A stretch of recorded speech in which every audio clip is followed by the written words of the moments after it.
The universe is silent, or at least it seems to be. We stand on a small, wet rock orbiting an unremarkable star in a quiet suburb of a vast galactic city. A city with perhaps 400 billion other stars.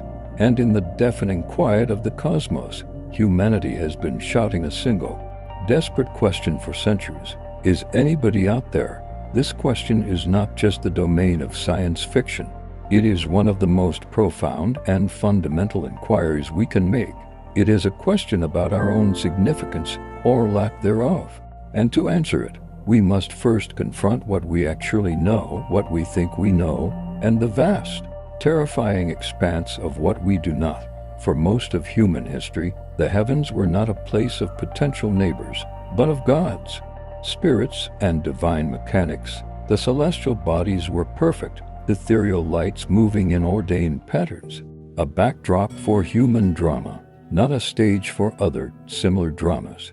The idea of other worlds, populated by other beings, was not just scientifically impossible, it was theological heresy.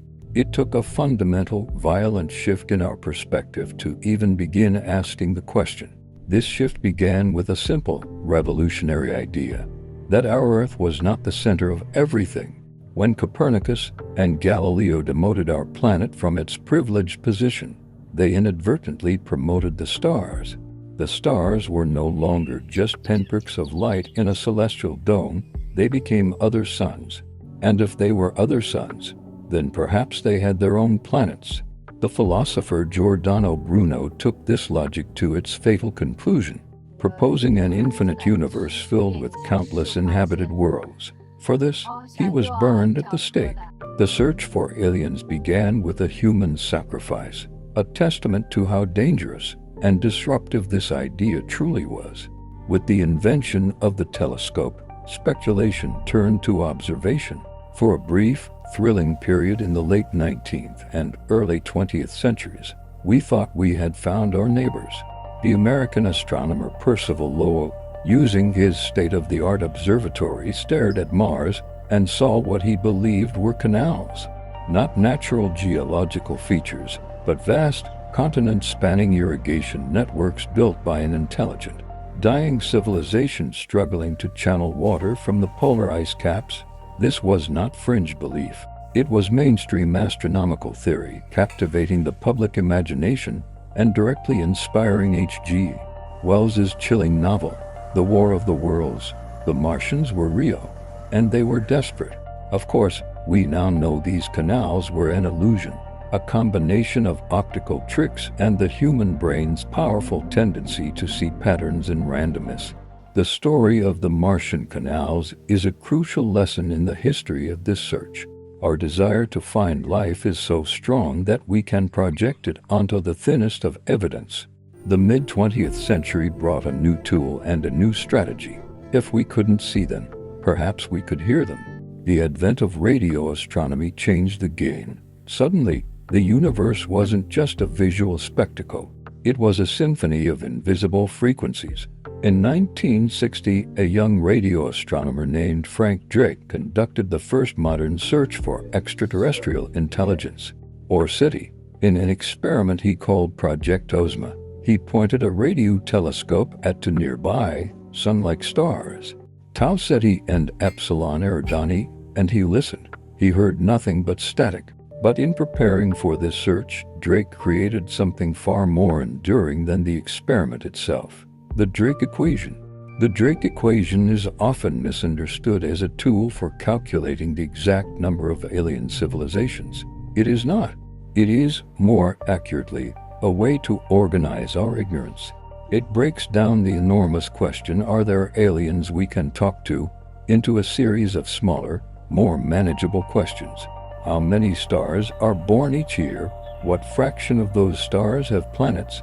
On how many of those planets could life arise? On how many of those does life actually arise? What fraction of that life becomes intelligent? What fraction of that develops technology we can detect? And finally, for how long do those civilizations broadcast their existence into space? We have begun to find firm answers for the first few terms. Thanks to missions like the Kepler Space Telescope and TESS, we now know with high confidence that planets are not the exception, but the rule. Almost every star you see in the night sky likely has at least one planet. Billions of these planets are in the habitable zone, that temperate region where liquid water could exist on a rocky surface. The ingredients for life, as we know it, are everywhere. But for the later terms in the equation, the probability of life arising, of intelligence, of technology, we have only one data point: ourselves. And this is where the silence becomes so troubling. This leads us to the great and terrible Fermi paradox, first articulated by physicist Enrico Fermi during a casual lunch conversation. If the galaxy is so old and so vast, and the ingredients for life are so common, where is everybody? The Milky Way is over 13 billion years old. Earth is a relative newcomer at 4.5 billion years. There has been more than enough time for a civilization to rise, achieve interstellar travel, and colonize the entire galaxy. Even at sublight speeds, they should have been here by now. Their probes, their artifacts, their radio signals should be everywhere. Yet we find nothing. The silence is an observation in itself, and it demands an explanation. The potential solutions to the Fermi paradox range from the hopeful to the horrifying. One of the most compelling is the idea of a great filter. This theory suggests that there is some barrier, some incredibly difficult step in the evolution of life and civilization that is almost impossible to overcome. The question is that filter behind us, or is it in front of us? If the filter is behind us, we may be extraordinarily lucky. Perhaps the initial jump from non-living chemistry to a self-replicating organism is a 1 in a trillion fluke. Or perhaps the leap from a simple prokaryotic cell to a complex eukaryotic cell, the foundation for all multicellular life, is the barrier. If this is true, it would mean that the universe is teeming with sterile planets and maybe some slime. But we might be the only or one of the very first technological species in the entire galaxy.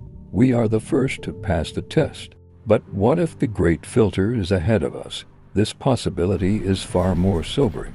It suggests that life and even intelligence may be common, but that it is the nature of technological civilizations to inevitably destroy themselves, whether through nuclear war, uncontrolled climate change, a misaligned superintelligence, or a genetically engineered plague. They hit a wall and vanish before they can ever become a galactic presence. In this scenario, the silence of the cosmos is a warning. It is the sound of countless failed civilizations. We are not the first, we are just the next in line to face the test. There are other, less apocalyptic solutions.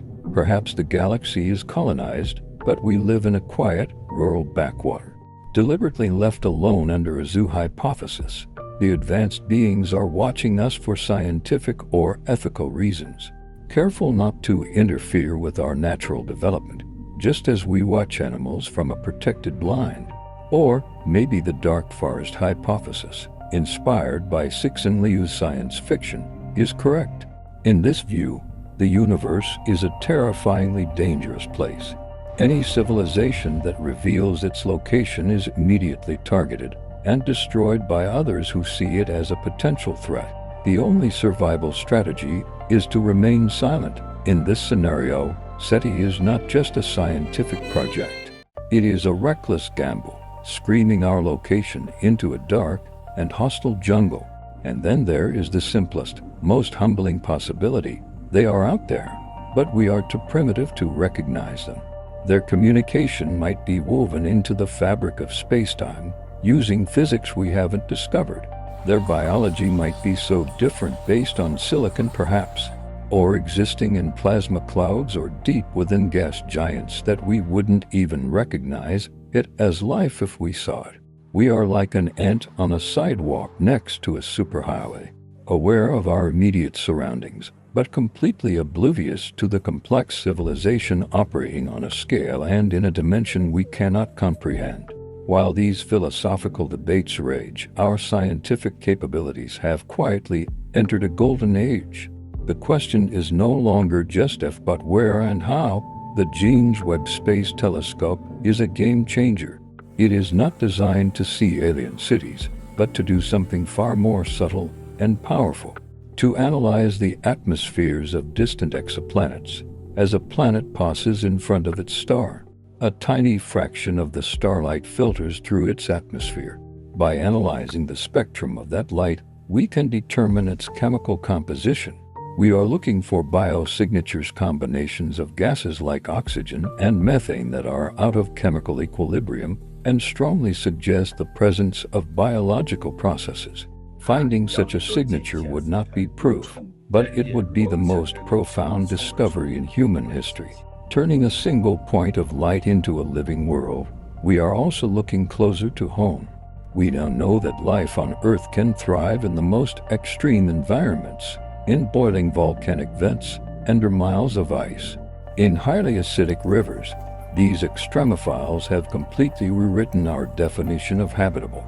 This means that life might not be on the surface of Mars, but deep underground, protected from radiation. It might not be visible on Jupiter's moon Europa, but swimming in a vast, dark ocean beneath its icy shell, warmed by tidal forces. Saturn's moon Enceladus even sprays geysers from its own subsurface ocean out into space, offering us a free sample if we could only go there to collect it. And then there is the elephant in the room, unidentified aerial phenomena, or UAPs, the modern term for UFOs. For decades, the topic was relegated to conspiracy theories and tabloid sensationalism. But in recent years, something has changed. The United States Pentagon has officially released videos taken by its most advanced fighter pilots, showing objects that appear to defy our known principles of aerodynamics and propulsion. These are not grainy, backyard photos. They are confirmed sightings, backed by multiple sensors, of objects performing maneuvers with no visible engines, no control surfaces, and at speeds and accelerations that would be fatal to a human pilot. The official government position is no longer one of denial, but of genuine puzzlement. They have stated that these are not secret U.S. technology, nor do they appear to be technology from any known adversary. The conclusion is not it's aliens. The conclusion is far more intellectually honest. We do not know what they are. For the first time, the phenomenon of unidentified objects in our skies has moved from the realm of folklore into the domain of a legitimate national security and scientific problem. It is a data-driven mystery. So, what do we really know about aliens? We know that the universe is almost certainly filled with planets. We know that the chemical building blocks of life are abundant. We know that the timeline of the cosmos has provided ample opportunity for life to arise and evolve elsewhere. But beyond that, we enter the realm of statistics, theory, and faith. We have zero confirmed evidence of any life beyond Earth. Not a single microbe, not a single fossil, not one unambiguous radio signal. Our knowledge is a perfect reflection of the Fermi paradox itself. Everything suggests they should be there, but all evidence says they are not. The search for extraterrestrial intelligence is a mirror. It forces us to confront our deepest anxieties and our greatest hopes. It challenges our definitions of life, intelligence, and purpose. Answering the question, are we alone, would be a civilization-altering event, regardless of the answer.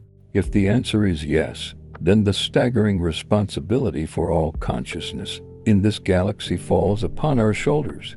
The flicker of life on this planet becomes infinitely precious. If the answer is no, our entire understanding of our place in the universe is forever shattered. We would no longer be the pinnacle of creation, but just one voice in a cosmic choir. For now, we remain in a state of profound and thrilling uncertainty. We have moved from looking at the heavens with reverence, to looking for canals with hope, to listening for whispers with patience, to analyzing starlight with precision. We know nothing for certain, and that perhaps is the most exciting thing we know of all. The search continues. The silence waits.